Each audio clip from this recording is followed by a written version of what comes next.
You finish with a patient around 2 a.m. Dislocated shoulder. Easy job. Pop it back in.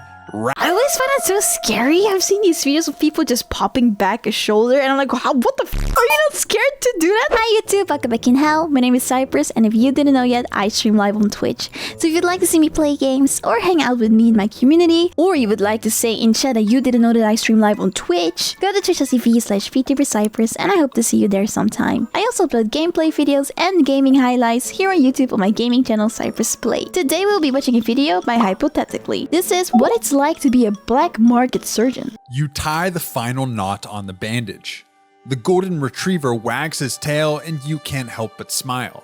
You hand Mrs. Higgins the leash. Oh, he's a vet? She thanks you for staying late, hands you a check, and leads the dog out into the rainy night. You The cat picture, look how cute! So cute, and there's a dog next to it, although we cannot see it clearly yet. I love that. You lock the front door. Also, I'm already impressed with the animation. I love it. And you flip the sign to closed. It's been a long shift. 12 hours on your feet. A fist slams against the glass. What the f***? That fist was bloody. Fist slams against the glass. You look up. A man stands at your door. He's soaked, shivering, wild-eyed. What the f***? He isn't holding a leash. He's holding a friend. And why are they going to the vet? The friend is slumped over his shoulder, one arm dangling limp, the other pressing a red towel against his stomach. The towel is soaked through. Are you guys criminals? You cannot go to the normal hospital because otherwise then you get caught? You can see it dripping onto the sidewalk, mixing with the rain. Holy shit. You wave them away, and you point to the hospital down the street. Oh, okay. So this is the first time this happened. It's only 4 blocks away. They have real doctors there. You're just a veterinarian. They have real equipment and real medicine. The man shakes his head. He pulls a pistol from his jacket and he taps it against the glass. Are you serious? You unlock the door. But you're inside. Don't you have a back door that you can run out of or something? They stumble inside and suddenly your quiet clinic is in chaos. Mud on the tile, water pooling by the door, and blood. Blood on your clean floor, leaving a trail from the entrance to the exam table. Oh gosh. The gunman kicks the door shut while you help hoist the injured man onto the table. Is this like a real story? It's a bullet wound. You tell him you fix broken paws. You give rabies shots. You remove ticks and trim tails and tell old ladies their cats need to lose weight. You don't do this. Yeah, what the f are you expecting of him? You've never done this. The gunman doesn't care. Fix him. That's all he says. But you understand everything those words mean. Fix him or join him. You look at the wound. Then you look at your cabinets. Oh my god, you're fucking up though. I mean, or like, I guess you're just because if you do this correctly, if you fix him, if you actually successfully fix him, he's always gonna come back to you. You're stuck then. You don't have human medicine. You don't have the right tools. You don't have training for this, but you have to try. You grab a tranquilizer meant for horses. It's strong enough to drop a 1,000-pound animal in 30 seconds. You do the math in your head, calculating the dose for a man. You pray you don't stop his heart. Man, I would not be able to think in a situation like this. You pray you got the numbers right. You inject the line. The man groans. His eyes roll back. His body goes slack against the table. He's under. You have maybe 20 minutes before he starts to wake up. 20 You work minutes? fast. You clean the wound, you find the damage, and you stitch him up with heavy blue nylon, the same you use on Great Danes and German Shepherds. It will leave a jagged scar. But he is alive. The gunman watches the whole time. Best counselor or breath of fresh air? Water guy. What? He doesn't speak. He doesn't move. He just watches. When you tie the final knot, he steps forward. He reaches into his jacket and pulls out a thick envelope, then tosses it onto the patient's chest. Keep your mouth shut, he says. Buy Are you gonna come back? yourself something nice. Oh, God, Carries okay. the man out the back door. You don't help them. You just stand there, hands shaking, watching them disappear into the alley behind your clinic. Did this really happen? I mean, I wouldn't be surprised. The world is so big, it probably happened somewhere. The door swings shut. You're alone. You pick up the envelope. You open it. You count the bills inside. $5,000. Cash. Just 5,000? You deserve way more. You don't know what to do. Part of you wants to call the police, tell them everything, show them the blood on your floor and the money in your hands, and let them handle it from here. But the clinic hasn't been doing well lately. The bills are... I mean, to be fair, you don't know who they were. You don't know what happened. So far as you know, no one died. Piling up. The rent is late. You're trying to save for your daughter's college fund. And every month you fall a little further behind. And these guys don't look like they forget a face. You saw the gunman's eyes, cold and calculating. The kind of eyes that remember everything. Reporting them could lead to problems. The kind of problems that don't get solved by calling 911. Right, yes. They know who you are. They know your clinic. They can fuck up your life if it's not killing you. Mop the blood off the floor. You throw away the rags. You hide the money in the back of your filing cabinet behind the tax returns nobody ever looks at. You rent late for 5 months, oh yeah. You tell yourself it's a one-time thing. 3 nights later, they come back. Your phone rings. They come back? It's 2 a.m. You're half asleep on the couch, the TV playing some old movie you've seen 100 times. It's a number you don't recognize. I told you, he's cooked now. He's cooked. He did a surgery successfully. He fixed him. Now they're gonna keep coming back to him. You answer it. The vet who works late. I heard you do good work. You don't say anything. You barely breathe. A friend of mine needs help. Same situation as before. Double the pay. See? Once you help these people, they keep coming back to you. You should hang up. You should call that money. Ooh, that money. The cops right now. Tell them about the phone call. Tell them about the money hidden in your cabinet. But you think about your daughter again. You think about the tuition bill sitting on your kitchen counter, the one with the red past due stamp in the corner. You give them the address. Yeah, that's rough, The second patient is a woman. She's hurt badly. You clean the wound, you stitch her up. 47 stitches in a neat, careful line. When you're done, her partner hands you an envelope. You don't count it until they leave. $10,000. 10,000? You start keeping the back door unlocked on Tuesdays and Thursdays. Word spread. We can do surgeries on humans. You don't know how, and you don't ask, but it does. A man with a shattered kneecap shows up on a Tuesday. You set the bone with a splint meant for Bernese mountain dogs, wrapping it tight, telling him to stay off it for 6 weeks. A woman with burns on her palms comes on a Thursday. She says she grabbed something hot. You don't ask what. She grabbed something hot. You just wrap her hands in gauze and give her antibiotics meant for chickens. They all pay cash. They all leave through the back door. They all know better than to ask your name, and you know better than to ask them. I mean, do they even have to ask your name? I think they can find you if they just look up your clinic, but okay. But here's the thing. Here's the thing that lets you sleep at night. Most of them aren't criminals. Yeah, like I was also confused about this lady. Then why are you guys going to him if you're not criminals? Why are you not just going to the hospital if you're gonna pay him that much money anyway? What's the deal with that? Yes, every now and then you're dealing with someone dangerous. Someone whose eyes are too cooled, whose hands are too steady, whose wounds tell stories you don't want to hear. But mostly you're helping people who just can't afford a hospital. Oh, it is. Oh, huh? Oh, wait. I guess the first two were only criminals that were able to give him $5,000 and $10,000. Or I just don't know how much this would cost in a hospital. A construction worker who fell... That's fucked up, though. You're a construction worker. You build these things for the people, for society. You cannot even go to the hospital after getting into an accident. That's crazy. Off a ladder and doesn't have insurance. Like, it happened at work too. A mother who burned herself cooking dinner and can't miss work for a doctor's visit. That's crazy. How do we live in a society like this? People with regular problems and no way to pay for regular solutions. You're doing good work. At least, that's what you tell yourself. You buy new equipment for the clinic, sharper tools, stronger lights. You tell your ex-wife the clinic is finally turning a corner. She doesn't ask questions. She just nods and says she's happy for you.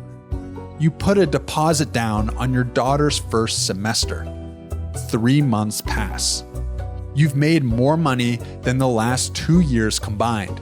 The filing cabinet is stuffed with envelopes now. Holy you had to shit. start a second hiding spot behind the water heater. Yeah, that's probably a better place to put that money. You never know. You start to feel good at this. Not proud exactly, but capable. Needed. Like you finally found Yeah, like you have a purpose in life now or the something. thing you were meant to do. exactly. That's the first mistake. Dang. It's a Thursday. You finish with a patient around 2 a.m. Dislocated shoulder. Easy job. Pop it back in. I always find that so scary. I've seen these videos of people just popping back a shoulder, and I'm like, what the f? Are you not scared to do that? Wrap it tight. Hand them the painkillers and collect the cash. You walk them to the back door. You watch them disappear into the night, and you lock up behind them. You grab your keys. You head out to the back lot where your car is parked. You notice the black van too late. It's parked in the corner of the lot. The government? Do they know? Do they The know? side doors slide open. Oh, that some criminals. 2 men step out. Oh no. Big, silent, Oh, moving no. with the kind of purpose that tells you they've done this before. One of them puts a bag over your head. Everything Why? Do they want their own surgeon? goes dark. Their personal They surgeon? shove you into the van. After a short drive, they pull you out. You hear a door open. It smells like a real hospital. They walk you down a hallway. They push you forward and you stumble into a chair. Someone cuts the zip ties. Your hands are free, but you don't move. The bag comes off. You're in a room with glass walls. Beyond the glass, you Oh no, it's a big shot. Some big criminal needs a surgery. If he fucks this medical up, he's equipment that looks done. more expensive than your entire clinic. Holy An shit. operating table in the center with a body on it. A man in a suit stands in front of you. You're the vet, he says. He turns and points. That man needs help. You look at the person on the table. You recognize him. Oh. Everyone in this city would. The mayor. He's the man who owns the ports. He's the man who owns the police. Oh? The man who owns everything that moves through this city The rich steak. after dark. The crime lord. Dang, the crime lord. I don't know. I said the mayor. I just said the mayor because he said city. But it doesn't even make sense. Like, why the f would the mayor need a vet to operate on him? Listen, I know that doesn't make any sense. I just said it because they said city. He seems very sick. You shake your head. You tell them you can't do this. You explain that you fix dogs, cats, the occasional wound from someone who can't go to a hospital. But this? What actually happened to him? This is different. This is beyond you. The man in the suit doesn't blink. You've kept people alive in the last 3 months, he says. You did that with horse pills and fishing wire in a clinic meant for poodles. He steps closer. I guess so. He got some skills. This is just one more mammal. You tell him it's different. You tell him this man needs a real hospital, a real surgeon, someone who went to medical school and did a residency and knows what they're doing. Hospitals ask questions, he says. They file reports, they call authorities. We don't like questions. A guard steps forward. You didn't even notice him before. He was just a part of the background. But now he's front and center. and his hand rests on the gun at his hip. Mammals are mammals. Now begin. Mammals are mammals, sure, but then when this mammal dies, you're probably gonna kill him, so... You scrub your hands.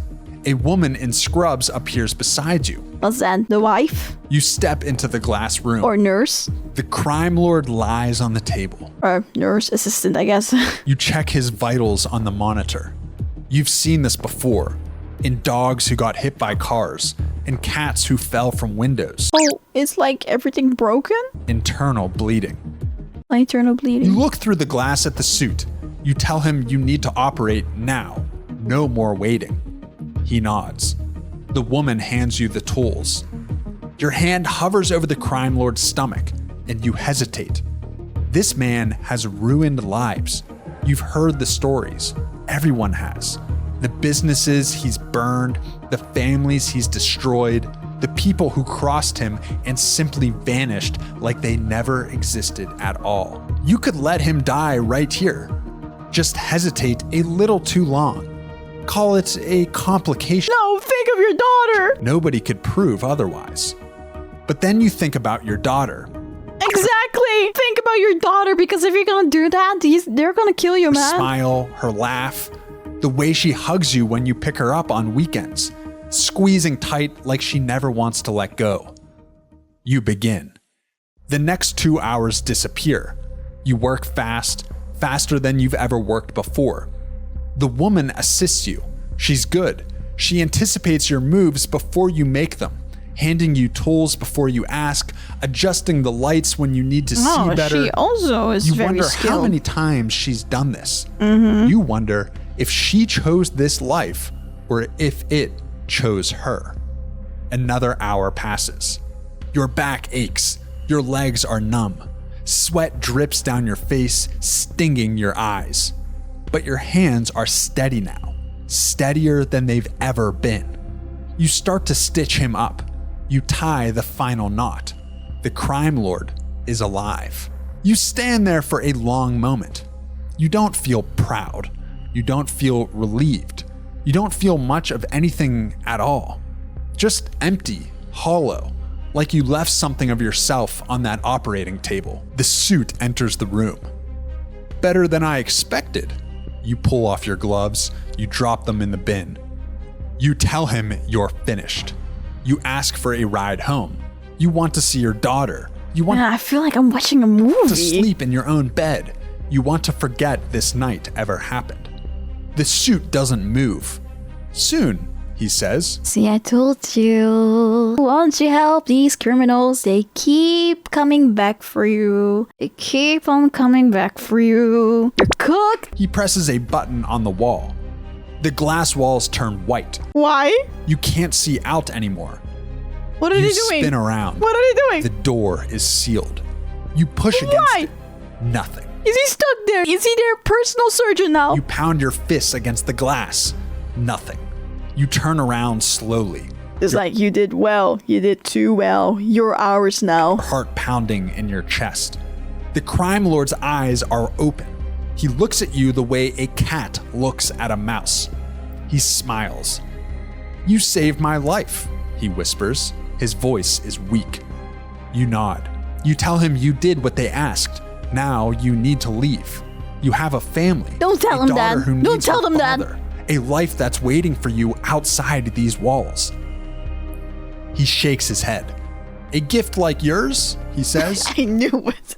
I fucking knew it. They're like, you're good. You're a little too good. You're ours now. We need somebody like you. Wasted on house pets? He points to the corner of the room. You look. There's a bed. Are they putting him in the operating room? He's not allowed to leave. He needs to stay there forever. Neatly made. A small desk with a lamp, a stack of textbooks, thick and heavy.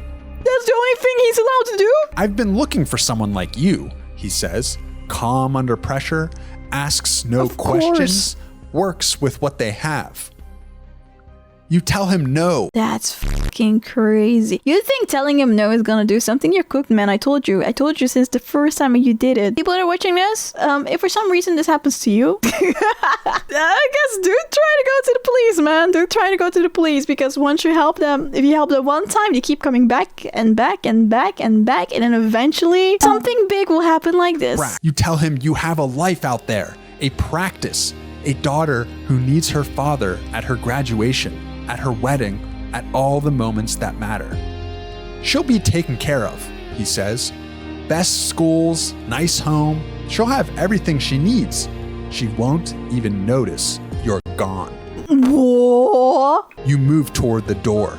You press your hands against the glass. Man. It's cold against your palms. Nobody comes. The suit's voice fills the room. Get some rest. You start early tomorrow.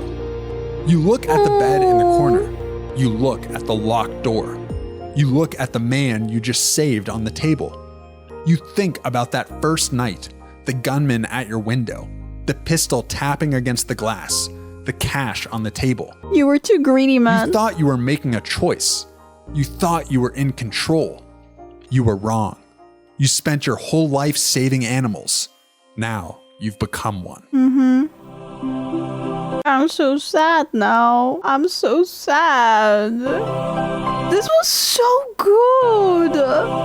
Holy shit, make sure you subscribe. I'm gonna cry now. Hi! If you like the video, please make sure that you like it and subscribe to my channel and turn on notification bell if you want to see more of it. I also go live on Twitch and on this YouTube channel. So come join us sometimes. Bye!